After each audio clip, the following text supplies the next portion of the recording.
বৈষম্য বিরোধী ছাত্র আন্দোলনের নিহত মোহাম্মদ মোস্তাকিম বিল্লাল হত্যা মামলায় আওয়ামী লীগের নেতা মোহাম্মদ আলমগীর হোসেনকে গ্রেফতার করেছে ডিএমপি মিরপুর মডেল থানা পুলিশ। রবিবার দিবাগত রাতে শাহ আলী থানায় পিয়াঙ্কা হাউসিং এলাকা থেকে তাকে গ্রেফতার করা হয়। গ্রেফতারকৃত আলমগীর হোসেন শাহ আলী থানায় ৪ নং ওয়ার্ডের আওয়ামী লীগের সদস্য।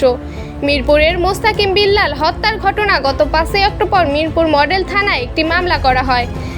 মামলার এজাহারে বলা হয়, গত ১৯ জুলাই বিকেলে মিরপুর ১০ এলাকায় আন্দোলনরত বৈষম্য বিরোধী ছাত্র জনতার ওপর এলোপাতাড়ি গুলিবর্ষ করে আওয়ামী লীগের বিভিন্ন অঙ্গ সংস্থানের নেতাকর্মীরা। এ সময় আওয়ামী লীগ নেতাকর্মীদের ছোড়া গুলিতে গুলিবিদ্ধ হন মোহাম্মদ মোস্তাকিম বিল্লাল। গুরুতর আহত, কিন্তু প্রথমে কল্যাণপুরে ইবনে সিনা হাসপাতালে ও পরবর্তী মিরপুর মাজার রোড গ্লোবাল স্পেশালাইজড হাসপাতালে ভর্তি করা হয়। সেখানে চিকিৎসাধীন অবস্থায় তিনি মারা যান। এই ঘটনার অধিকৃত মামলাটি তদন্তকালে বন্ধু তথ্য ও ঘটনাস্থলে আশপাশের সিসিটিভি ফুটেজ বিশ্লেষণ করলে মোস্তাকিম বিল্লাল হত্যা জড়িত মোহাম্মদ আলমগীর হোসেনকে গ্রেফতার করা হয়। গ্রেফতারকৃত আলমগীরের বিরুদ্ধে মিরপুর মডেল থানা আইনগত ব্যবস্থা প্রক্রিয়াধীন বলে জানিয়েছেন পুলিশ।